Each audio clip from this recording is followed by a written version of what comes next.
Lorsque Jésus eut conclu ces paroles empreintes de sagesse, il quitta la Galilée et se dirigea vers les terres de la Judée, au-delà du Jourdain. Une foule immense se rassembla autour de lui.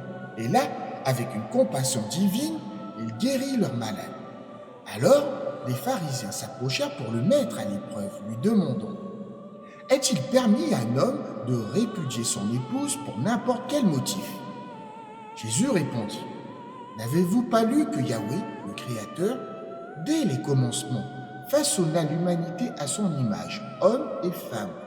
Et il déclara: c'est pourquoi l'homme quittera son père et sa mère pour s'attacher à sa femme, et les deux ne feront plus qu'une seule chair. Ainsi, ils ne sont plus deux, mais une seule chair. Que l'homme ne rompe donc pas ce que Yahweh a uni dans sa souveraine volonté. Ils répliquèrent: pourquoi alors Moïse a-t-il prescrit de remettre une lettre de divorce et de renvoyer l'épouse? Jésus répondit: c'est en raison de la dureté de vos cœurs que Moïse vous a permis de répudier vos femmes, mais il n'en était pas ainsi à l'origine. Or, je vous le dis, celui qui renvoie son épouse, sauf en cas d'infidélité, et en épouse une autre, commet un adultère. Ses disciples, interloqués, lui dirent: si telle est la condition de l'homme envers sa femme, il vaut mieux ne pas se marier. Jésus répondit: tous ne peuvent comprendre cette vérité, mais seulement ceux à qui cela a été accordé.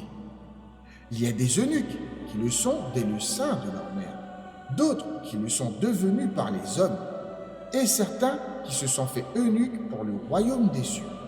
Que celui qui peut recevoir cette parole la reçoive. On amena alors des petits-enfants à Jésus afin qu'il leur impose les mains et prie pour eux. Mais les disciples les repoussèrent. Jésus dit: laissez les petits-enfants venir à moi, et ne les en empêchez pas, car le royaume des cieux appartient à ceux qui leur ressemblent. Il leur imposa les mains avec bienveillance, puis s'éloigna.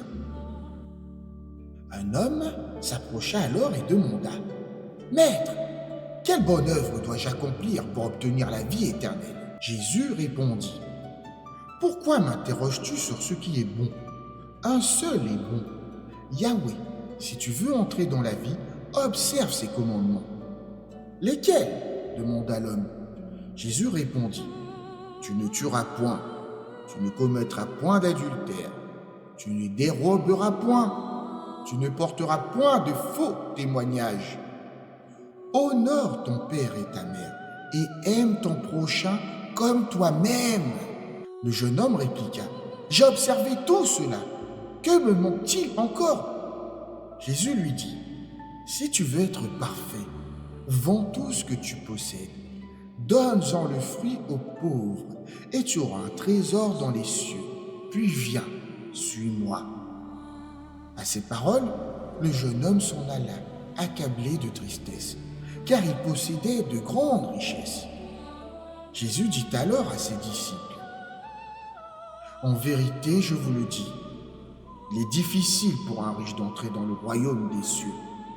Je vous le répète, il est plus facile pour un chameau de passer par le chat d'une aiguille que pour un riche d'entrer dans le royaume de Yahweh.